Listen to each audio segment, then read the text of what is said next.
Diaphragmatic breathing is without doubt the scientific and naturally correct way for us to breathe. I fully support that and I do not dispute it at all. However, when it comes to Budo, and specifically in our case Kendo, there is an older way of breathing that is much more effective for what we need. Throughout the course of the video, I'm going to explain why diaphragmatic breathing is not quite right and what we can do to start breathing correctly. A few months back I did a video on the first breath on Kirikaeshi, and I'm just going to touch on that here now as a lead into describing diaphragmatic breathing, and then further into that how to actually breathe more effectively for our Kendo. In the first breath of Kirikaeshi, what you typically find most people do is that they'll take a big mouth breath and they breathe into their upper chest, which looks a bit like this, like that. Okay, if I do it from the side really quickly,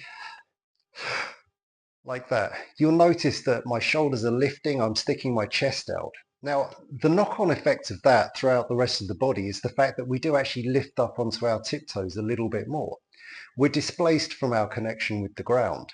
So that is going through the upper chest. A similar thing, interestingly, happens when we use the diaphragm.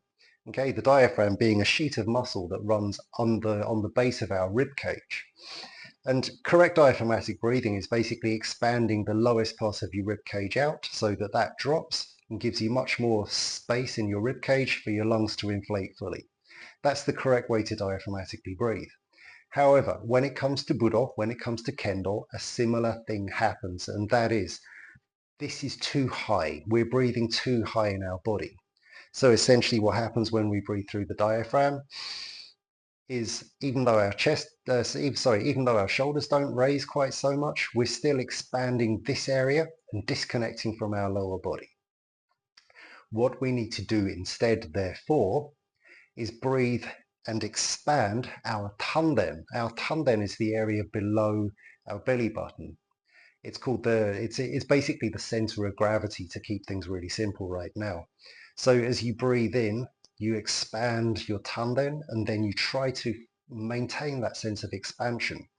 And when you breathe in like this, your shoulders don't raise, you're not pushing your chest out, you're not arching your spine, and your body mass is still low in your body, which then gives you a better connection with the ground.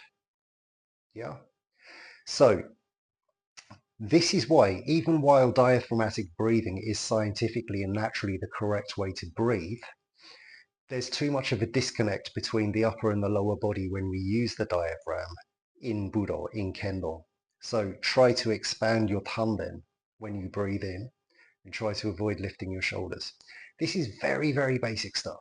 Okay, I go into a lot more detail on how to breathe correctly for Kendo in the Kendo Elements app through the Inner Game of Kendo program. So yes, of course, I'm plugging it here, but I need you to understand that if you want more insight, if you want exercises and you want to be able to improve your breathing in this way, understanding the biomechanics of breathing with your movement, then the Inner Game of Kendo app is how you're going to learn it best for your Kendo. Alrighty, thanks.